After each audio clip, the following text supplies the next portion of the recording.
Hey, are you a first-time home buyer and maybe you're a little bit nervous about the process, or maybe you're a first-time home buyer and you are just totally discouraged by what's been going on in the market? Alicia Phillips here with Keller Williams, and stay tuned because I have a very heartwarming story that I would love to share with you about some clients of mine that just closed on their very first home. Stay tuned.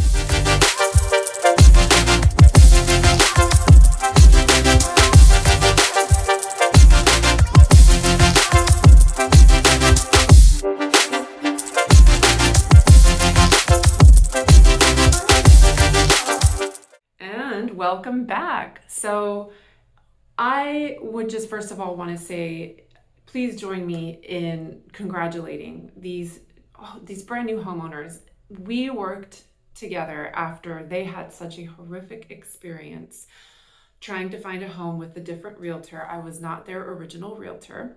They worked with somebody who just, by the time I walked in on the scene, and they decided to hire me, they were hopeless. They had been just used and abused and mistreated, and just to the point where they almost gave up.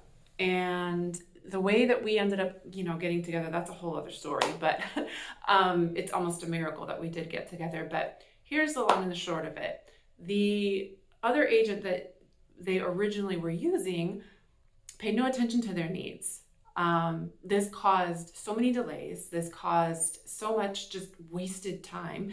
And in this market, there is no time to waste. So when I got together with them, I sat them down, we talked. I do a very thorough buyer's consultation whenever I meet new buyers. I also do the same thing with my sellers. It's very important to me to get to know you, to get to know your needs, so that I know exactly how I can help you. Because I don't want to waste time. I don't want to waste my time, and I definitely don't want to waste your time. When we got together, you should have just heard the sound in their voice. When you meet somebody and you can just tell they're broken. Like they were just broken on the inside.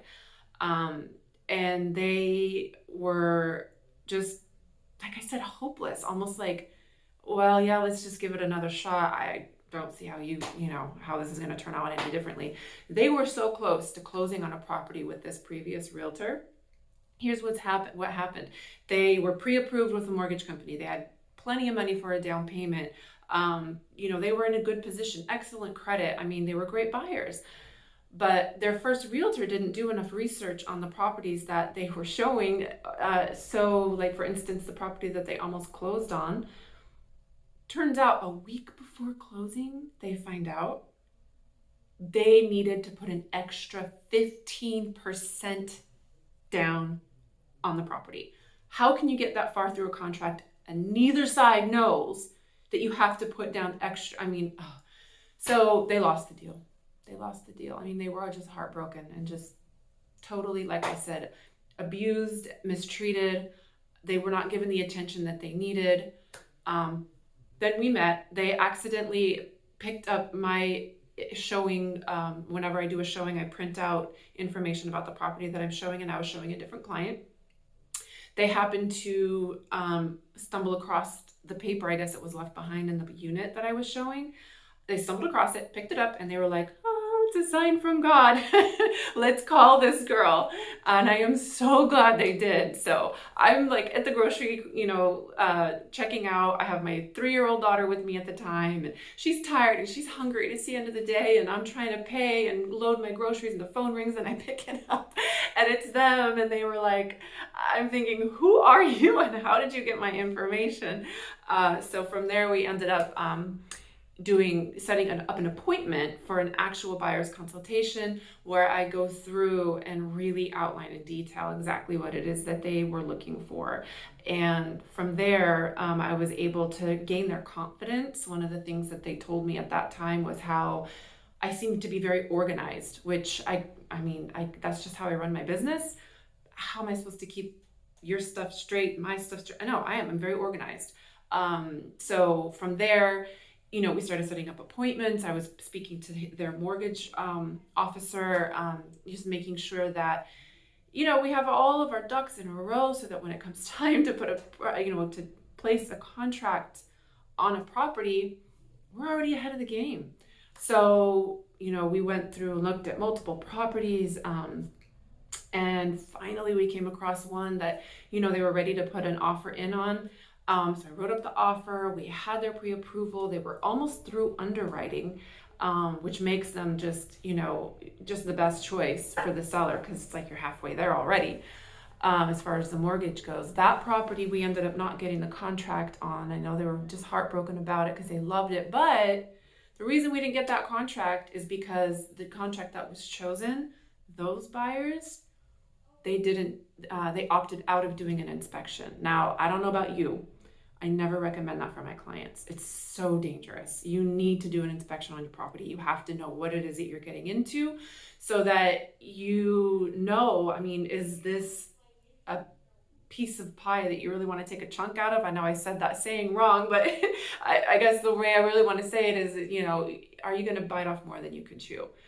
And it's better to know that before you're actually, purchase that property.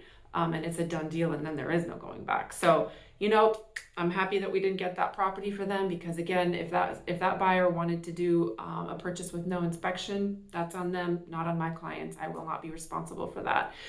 So we kept, moving forward. We finally also, found another property, they loved it. It actually was a choice between two properties. Yes, buyers have choices now. There's so many properties on the market, so many more today than there were back in 2020 and 2021.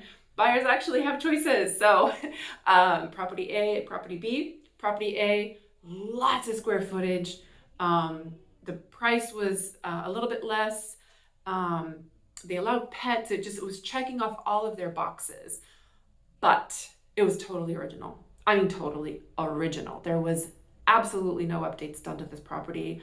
The HOA wasn't really taking care of the property. The pool was closed. There was a big sign on the pool that said, like, you can't swim here for your own health. Okay, that's property A. Property B, we go to property B, smaller square footage, but everything's done.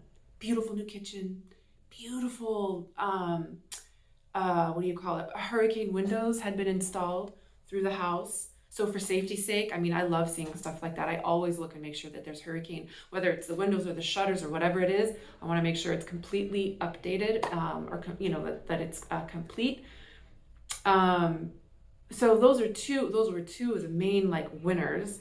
Again, they checked off other boxes. It wasn't a 55 or older, which the previous realtor had taken them to all kinds of 55 and over properties. These guys are in their 40s, not even near 55. It allowed pets, but again, the square footage was an issue. Oh, this house had a garage. That was another key component for them. But anyways, it went between property A, property B.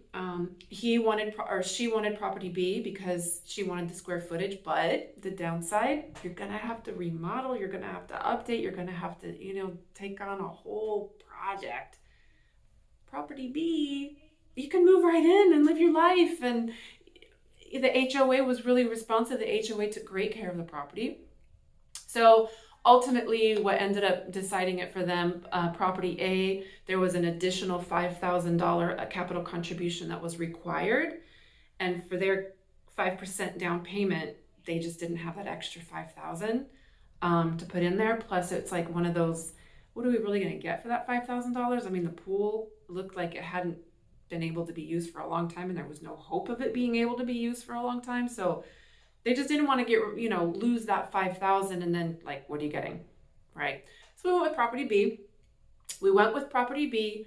We put our offer in, and just long story short, the offer was accepted. They were thrilled, but still the whole time they were holding back because they were just so scared that something was going to go wrong and they were going to have their hearts broken again. So I kept them positive flow through the whole thing. Was there things that went wrong? Was there moments in there that were a little bit scary? Yeah, there was. I didn't let them know, though. That's the realtor's job. Unless it directly affects them and they really need to know, I don't let them know any of the little minor hiccups and details or stressful moments or moments when, things might be looking like they're falling apart or whatever. I deal with it. If I can't deal with it and I need to pull them in, I will. But I kept them from all of that. They don't need any more of that stress. So I was really the one that handled that and took care of that. So let's fast forward a little bit. We went through the inspection, we went through the appraisal. The appraisal came spot on. I mean, the inspection was clean. There was only a few minor things that needed to be taken care of. The sellers were willing to take care of those minor things. Again, this is a shift. We are in 2020 and 2021. Sellers were like, my roof's 25 years old. You're not going to get insurance. I don't care. Take it or leave it, because there's going to be somebody 2, 3, 4, 5, 10 people behind you who are going to want this house no matter what. Not today. Things are changing, buyers. Things are changing, sellers. So the seller was gracious, and she repaired, the things that needed to be repaired. One of the things was the electrical panel. So FYI, sellers, these are the kinds of things that you're going to want to look at when you are getting your house ready to sell. The age of the roof, the age of the hot water heater, the age of the AC, the condition of the AC, the age of the electrical panel. Those are really important parts, because those are things that would keep your buyer from obtaining insurance. If your buyer can't get insurance, they can't get a mortgage. They can't get a mortgage, they can't buy your house. And guess what? That's not their fault, that's you. So, yes, those things can be negotiated, absolutely. But it really that's one of those key things that I like to just address that before it becomes an issue. So moving forward, we got past inspection, we got past appraisal, we got to, the point where it was like, basically the hard work was done. It's just now time for title and mortgage to take care of their thing, and they did. And yesterday, I'm happy to report, we were able to sit right here in this office. They signed all of their paperwork. My poor clients were so nervous. Actually, she was.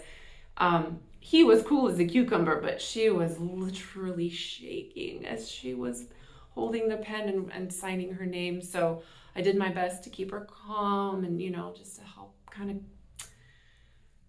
breathe through it and get her through. So her husband told me that her favorite artist is Rihanna.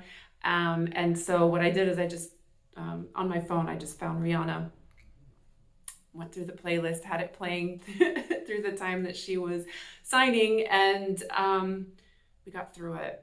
We got through it, and everything is great. They love their place. They were so excited to get their new keys, and I just love these kinds of stories, because this could be you. I mean, you as a homeowner or a home buyer, it's hard out there, and it's even harder if you run into a realtor who doesn't take the time to get to know you or your needs, who doesn't take the time to do a proper buyer consultation, who doesn't take the time to understand your whys, what is your motivation, what is your time frame, what is your budget, what is your age? I mean, goodness sake, even something as simple as that. In Florida, yes, I need to know those things, because if you're not 55, I don't want you looking at 55 and over properties. Let's not waste our time. So if you are a first-time home buyer or a home buyer in general, and you just want to have an experience with a realtor who will take the time to speak with you and to get to know all of your needs, that's me. There is nobody else. It's me. So what I want you to do is comment in the section below and tell me, what's your nightmare realtor story? What's your greatest realtor story? And how is it that you go about finding a realtor? And how is it I can help you? So I would love to hear from you. I would love to read through your comments. I promise I read all of them and I will respond to them. But I look forward to being able to help you, my next buyer, find your perfect home. And then the next time you see me, I will be telling your story, which will be a success story, because that is how I roll. I'm Alicia Phillips with Keller Williams Innovations here in Boynton Beach, Florida. It was a pleasure, and I look forward to seeing you soon. Again, don't forget to like, comment, and subscribe to my channel. More information coming to you shortly. Ciao.